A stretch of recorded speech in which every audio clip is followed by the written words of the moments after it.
이번 중동전쟁, 트럼프의 스탠스가 예전과는 좀 다릅니다. 트럼프 행정부가 숨기고 있는 중동 전쟁에 대한 속내는 무엇일까? 그리고 증시에 미치는 그 영향, 그리고 이러한 악재들을 뛰어넘는 또 하나의 호재가 하나 나왔는데 자세히 한번 알아보겠습니다. 지금 굉장히 중동 사태가 격화되고 있죠. 미국 참전 가능성이 높아지고 있다. CNN 발표, 트럼프가 미국 동원해서 이란 핵시설 타격으로 기울고 있다. 실제 이란의 최고 지도자 하메네이 트윗을 남깁니다. 이스라엘에 잡이 없을 것, 그리고 전투가 시작된다. 그리고 트럼프 대통령, 이란의 최고 지도자 위치를 알고 있다. 무조건적인 항복해라. 지금 상호 경고를 날리고 있는 중이고요. 최고 지도자 은신처 알고 있어. 하지만 당장 죽일 건 아니니까 알고 있어라. 경고하고 있는 거죠. 이란도 지금 굉장히 강하게 나옵니다. 전투가 시작됐다. 근데 내부적으로 상황이 좋지 않음에도 이렇게 강경한 태도를 보이고 있는 것은 자국민들에 대한 불만 해소용 쇼일 가능성도 있어 보입니다. 사실 이란이 미국과 이스라엘 전면전을 펼쳤을 때 잃는 것이 너무 많죠. 그런데 트럼프는 협상을 운운하고 있으면서 왜 자꾸 이런 강경한 뉘앙스를 풍기고 있을까? 트럼프의 속내가 있기 때문인데요.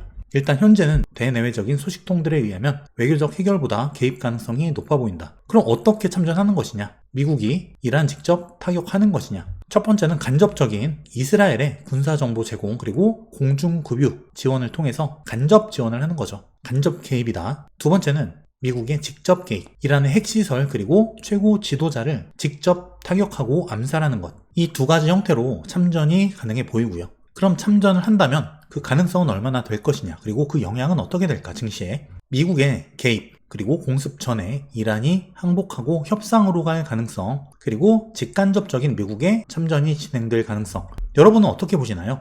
일단 어떤 경우라도 물론 직접 참전을 했을 때 증시에 미치는 영향은 좀 더 크겠지만 과거 중동 전쟁과 증시의 그 관계를 봤을 때, 과거에 비추어 봤을 때는 증시에 미치는 영향은 제한적이었다. 물론 완전 전면적인 전쟁, 미국과 이란의 전쟁이죠. 근데 이럴 가능성은 매우 낮습니다. 예전과 지금의 이란의 상황은 매우 다르다. 전면적으로 가기가 사실상 어려운 상태라고 보고 있고요. 그렇게 봤을 때는 증시에 미치는 중동 리스크, 영향력은 제한적이다. 조정이 나왔을 때는 그것은 항상 매수 기회였다는 거죠. 그리고 지금 트럼프가 자꾸 전쟁을 언급하고 개입하고 간접적으로 이스라엘이 이란을 때리도록 계속 용인하고 간접적으로 개입했을 가능성도 지금 현재 보여지는데, 지금 핵 과학자들 그리고 군사 수뇌부 상당히 많이 죽었죠. 그런 초정밀 타격이 이스라엘의 정보력과 기술력으로만 되었을 것이냐를 봤을 때는 아니다. 분명 직접 개입은 아니었더라도 일부 정보성 개입 그리고 용인은 분명히 있었다는 거예요. 그리고 이런 중동 전쟁이 일어났을 때 미국에 상당히 도움되는 부분이 있습니다. 트럼프는 은근히 이런 전쟁을 부추기고 있을 수도 있는데요. 먼저 에너지 수출. 중동 전쟁이 나면 유가가 어떻게 되죠? 유가가 일반적으로 상승합니다. 근데 지금 중동의 원유 의존성, 이게 예전에 비해서 많이 내려갔죠. 그 이유가 바로 미국의 셰일 혁명. 자, 셰일 오일, 셰일 가스. 이게 유혈암이라는 암석에서 나오는데 여기에 고온을 가해서 얻어지는 에너지다. 이게 70%가 미국에 있어요. 미국이 세계 최대 원유 생산국이 되면서 이 중동 분쟁이 사실상 예전처럼 유가 급등을 초래하진 않는다. 그런데 적정한 수준으로 유가가 올라 주었을 때 미국의 에너지 수출을 통한 가격 상승 효과, 또 적절히 물량을 통제함으로 인해서 유가 상승은 적절히 통제하는 이 유가 상승으로 인한 수혜를 미국이 일단 가져갈 수 있다는 부분, 미국이 좋은 거죠. 그리고 방산 수출. 미국은 과거부터 1차, 2차 세계대전 그리고 그 외에 타 국가들의 전쟁을 통해서 성장해온 나라예요. 무기 공급책이죠. 러우 전쟁도 그렇고 중동 전쟁도 마찬가지다. 전쟁이 지속되면 지속될수록 뒤에서 좋아하고 수혜보고 있는 것은 미국이라는 거예요. 역사적으로 미국이 그렇게 커온 나라이기 때문입니다. 그리고 중국 견제. 이스라엘은 친미, 이란은 친중이죠. 이렇게 지금 싸우고 있는데 실제적으로는 미국과 중국의 싸움이기도 하다는 거예요. 중국과의 간접 전쟁을 통해서 우위를 점하려는 그런 시도. 게다가 지금 이란의 힘이 많이 약하다. 일단 미국이 우위에 있다는 거죠. 이스라엘과. 전쟁이 진행돼도 결국 미국 쪽으로 유리하게 흘러갈 가능성이 높기 때문에 이 전쟁이 미국에 나쁜 것만은 아니다. 또 국방지출 확대.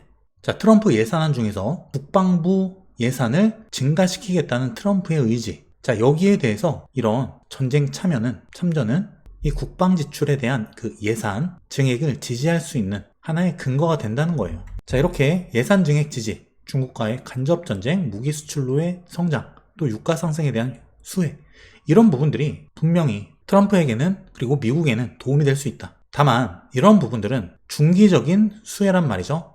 근데 일단 전쟁이 터지면 유가는 중기적으로 미국이 이 유가를 통제할 수 있다고 하더라도 단기적으로는 튈 수밖에 없다. 하지만 지금 그렇다면 단기 인플레이션을 미국이 감내를 해야 되는데 지금 트럼프가 이 인플레에 상당히 민감한 상황이죠. 지금 인플레 안정되고 있으니까 금리 내려, 연준 제롬 파월 의장 압박하고 있는데 여기서 인플레가 튀어버리면 그 압박 근거가 사라진다는 거죠. 트럼프 입장에서 중기적인 수혜와 단기적인 트럼프의 목적성, 이 두 가지가 충돌하고 있는 지금 현재 상황인데 여러분들의 생각은 어떠신가요? 과연 트럼프가 자국의 이익을 위해서 그리고 이란을 확실하게 이번 기회에 약해져 있을 때 끝내기 위해서 적극 개입할 것인가, 아니면 적절한 선에서 협상으로 마무리 짓고 단기 인플레 잡고 금리 인하 목적을 달성할 것인가. 어쨌든 이 전쟁 또한 지금 트럼프의 스탠스를 보면 상당히 적극적으로, 그리고 이 전쟁을 굳이 피하려고 하지는 않는다는 그런 뉘앙스를 강하게 받습니다. 이런 속내가 분명 숨어 있을 거라는 거예요. 그리고 이러한 부분들을 뒤집어 엎고 증시에 훈풍을 가져올 수 있는 또 하나의 호재가 나왔는데, 물론 이게 확정은 아닙니다. 그리고 지금 당장 시행하겠다는 건 아니에요. 그 내용이 뭐냐면 트럼프 행정부가 은행 국채 거래를 제한하는 자본 규제를 완화할 계획을 갖고 있다라는 건데요. 자, 요즘에 안 좋은 상황에서 트럼프가 유동성 폭탄을 하나 던진 겁니다. 이건 일반적인 단순 규제 완화 그 이상의 규제로 볼 수 있고요. 국채 시장, 그리고 대출 시장, 자산 시장 전체에 큰 파장을 줄 수 있는 굉장히 중요한 정책이 될 수 있어요. 자, 뭐냐면 제가 기존에 트럼프가 유동성 폭탄을 계속 하나씩 던지고 있다, 트럼프 랠리를 준비하고 있다 말씀을 드렸었는데, 그 목적은 금리 낮추고 돈 풀고 규제 없애서 주가 올리고 지지율도 올린다는 거예요. 그리고 제가 말씀드렸던 부분 중에서 하나가 이제 곧 시행될 가능성이 높아졌다. 은행 규제 완화인데 ESLR 완화입니다. Enhanced 강화된 SLR 보안 레버리지 비율. 궁극적으로는 시장 유동성을 급증시키는 정책이다. 이게 뭐냐면, 자, 하나의 건물을 짓는데 예를 들어 볼게요.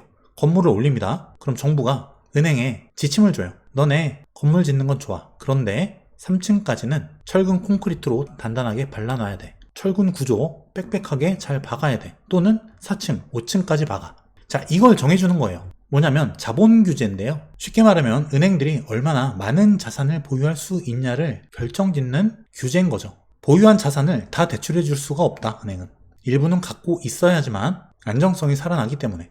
근데 지금까지는 이 국채, 이런 안전자산도 레버리지 규제에 포함이 됐기 때문에 은행들이 국채를 마음껏 사지 못했어요. 근데 앞으로는 지주회사 기준 5%였던 비율을 3.5나 4.5 수준으로 낮추겠다. 자회사도 마찬가지로 요건을 낮춘다. 그럼 어떻게 되는 거냐면 자본 부담이 완화가 되는 거예요. 대출 여력이 더 생기고 그럼 시중의 유동성이 증가한다. 은행들은 국채를 더 적극적으로 보유할 수 있게 되고 자본 부담이 줄어든다는 거죠. 이게 중요한 이유는 유동성 증가 효과가 있기 때문이에요. 그런 정책이기 때문에.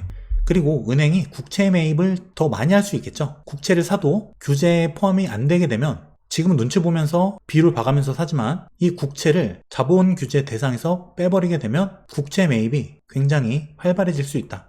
첫 번째, 은행들의 자본 여유가 생기면 더 많은 대출을 해줄 수 있다. 유동성이 증가한다. 두 번째, 국채 시장에서 은행들이 국채를 자유롭게 매입하고 중개할 수 있다. 트럼프 행정부는 부채가 많기 때문에, 근데 쓸 돈은 많으니까 계속해서 국채를 발행합니다. 국채 팔아서 받은 돈으로 여기저기 쓰는 거죠. 근데 이 국채를 은행들이 사주게 되면, 그리고 중개해주게 되면 여기저기 국채에 대한 수요가 높아지기 때문에 국채 금리가 안정이 돼요. 국채 시장 금리가 안정되고 시장 숨통 틔워주는 강력한 유동성 신호로 연결이 된다. 결론은 뭐냐면 트럼프 유동성 장전하고 중간선거 준비 서서히 들어간다. 그 첫 번째 유동성 폭탄이 될 가능성이 높다.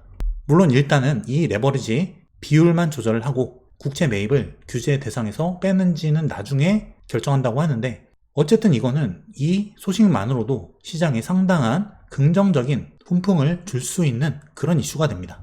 그리고 이러한 은행 규제 완화 외에도 사실 굉장히 지금 남아있는 카드들이 많아요. 트럼프의 유동성, 그리고 2분기에 있을 실적 발표, 여러 가지가 하반기 증시에 유리하게 작용할 수 있는 부분이다. 자, 그럼 이 전쟁과 증시, 우리가 어떤 부분을 집중해서 봐야 될까? 이미 아실 겁니다. 많은 분들이. 이 중동 전쟁, 저만 해도 사실 굉장히 많이 다루었었고요. 예전에도. 이 전쟁은 진짜 전쟁으로 본격 충돌이 되는 그런 몇몇 경우를 제외하면 몇 주짜리 이슈예요. 길어봐야 한 달이다. 근데 이 반복되는 이슈임에도 중동 리스크, 왜 자꾸 증시는 빠지는 걸까? 악재로 작용하는 걸까? 일단 불확실성이 증가하죠. 증시는 불확실성을 가장 싫어한다. 그리고 안전자산으로 자금 이동합니다. 어쩔 수 없는 부분이에요. 그리고 투자 심리의 위축, 심리적인 요인까지. 그냥 전쟁 났다고 하면 파는 겁니다. 이런 자금이 상당히 많다. 근데 이런 것들은 주가의 본질적인 요소가 절대 아니에요. 그렇기 때문에 사실 길지 않은 몇 주짜리 이슈로 끝나는 경우가 많고요. 그렇게 나온 조정은 항상 턴어라운드로 전환이 되었다. 전쟁으로 발생한 조정은 매수의 기회가 됐다는 거예요. 어떤 경우든지. 그리고 현재 증시가 거의 전고점에 도달해 가는 그 상황인데요. 굉장히 중요한 부분을 말씀드릴 거예요. 모든 조정의 핵심은 뭐냐면 이 두 가지를 생각하시면 됩니다. 지금 조정 후에 다시 갈 것인가? 이게 왜 중요하냐면 여기에 따라서 조정 후에 다시 가는, 조정 후에 다시 가는 이런 조정들은 어떤 구간에 사더라도 반드시 수익 전환이 된다. 하지만 이 조정을 맞는다면 조정 후에 다시 가지 않고 계속 빠지는 조정이라면 사면 안 되는 거죠. 이게 첫 번째 우리 스스로에게 던져야 할 질문이 되고요. 그렇다면 다시 가는 조정이라면 조정 중에 어디서 어떻게 매수할 것인가? 어떤 비중으로 매수할 것인가? 이 질문을 나 스스로에게 던져봐야 된다. 이것이 바로 자산 우상향의 핵심이 되는 거예요. 지금은 그럼 어떨까요? 조정 후 다시 갈 것인가? 예스. 조정 중에 어떻게, 어디서, 어떤 방식으로 얼마치를 어떤 종목을 살 것인가? 이건 각자의 역량에 달린 것이겠죠. 일단 지금 아직까지는 상승 추세가 꺾이진 않았다. 분명히 대응 지점이 있고요. 거기에 따라서 시나리오를 가지고 대응하면 되는 겁니다. 너무나 간단하죠. 시나리오를 갖고 상승을 지금 내가 본다고 하면 어디가 깨졌을 때 시나리오 바꾸면 된다. 현금화, 대응, 관망하고 그 다음에 다시 진입하면 된다. 이걸 반복하면 시장에서 반드시 살아남는다. 일단 지금 현재 상황은 조정이 오더라도 조정 후에 다시 갈 수 있다. 이게 중요한 부분이라는 거예요. 자, 고정 댓글 통해서 다음 주부터 진행 예정인 제 챌린지 꼭 신청하시고요. 이를 통해서 여러분들의 투자 인생을 크게 바꿀 수 있는 기회로 삼으시기 바랄게요.